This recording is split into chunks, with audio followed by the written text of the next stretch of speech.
যুদ্ধবিরতির মাত্র একদিন পরই দক্ষিণ লেবাননের ৬টি এলাকায় হামলা চালিয়েছে ইসরায়েলি সেনাবাহিনী। বৃহস্পতিবার চালানো এই হামলার বিষয়ে ইসরায়েলের দাবি, তারা ওই এলাকায় সন্দেহভাজন ব্যক্তিদের উপস্থিতি শনাক্ত করেছে। এর ফলে লেবাননের সশস্ত্র সংগঠন হিজবুল্লাহ যুদ্ধবিরতির চুক্তি ভঙ্গ করেছে বলে অভিযোগ করেছে তারা।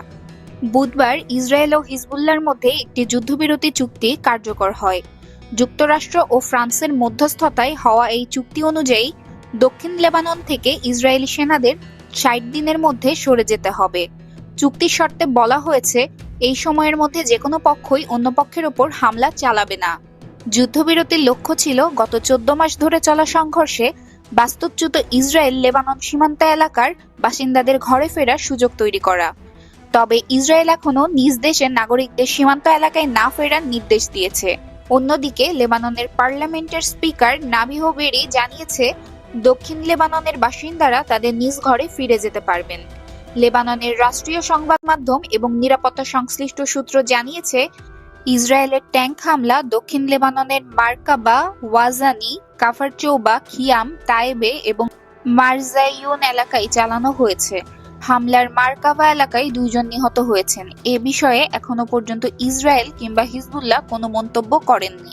যুদ্ধবিরতির মধ্যেও ইসরায়েলি সেনাদের দক্ষিণ লেবাননের সীমান্তবর্তী এলাকায় অবস্থান করতে দেখা গেছে। এছাড়া ইসরায়েলের নজরদারি ড্রোনও ওই এলাকায় আকাশে উঠতে দেখা গেছে। সীমান্তবর্তী এলাকায় কিছু বাস্তুচ্যুত মানুষকে ফিরে আসতেও দেখা গিয়েছে। প্রসঙ্গত ২০২২ সালের অক্টোবরে ফিলিস্তিনের গাজায় ইসরায়েলের হামলা শুরু হওয়ার পর থেকেই লেবাননের হিজবুল্লাহ গাজার প্রতি সমর্থন জানিয়ে ইসরায়েলের ওপর হামলা চালিয়ে আসছে। ২০২৩ সালের সেপ্টেম্বরে এই সংঘর্ষ আরও তীব্র আকার ধারণ করে। ইসরায়েলের হামলায় লেবাননে এ পর্যন্ত ৩,৮০০ জনেরও বেশি মানুষ প্রাণ হারিয়েছে।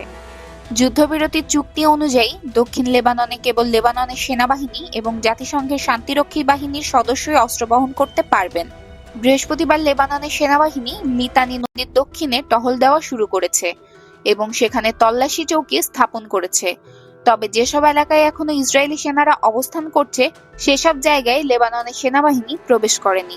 লেবাননের সেনাবাহিনীর মোতায়েনকে স্বাগত জানিয়েছে দক্ষিণ লেবাননের জনগণ।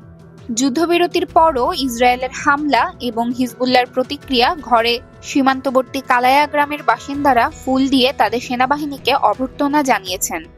খ্রিস্টান অধিশুদ্ধ এই গ্রামের বাসিন্দাদের স্লোগান দিতে শোনা যায়, আমরা শুধু লেবাননের সেনাবাহিনী চাই। যুদ্ধবিরতির পরও ইসরায়েলের হামলা এবং হিজবুল্লাহর প্রতিক্রিয়া ঘিরে উত্তেজনা নতুন করে বৃদ্ধি পাচ্ছে। পরিস্থিতি আগামী দিনগুলোতে কোন দিকে মোড় নেয় সেটিই এখন দেখার বিষয়। Pranati Rahman, international desk, press 20 Bangla.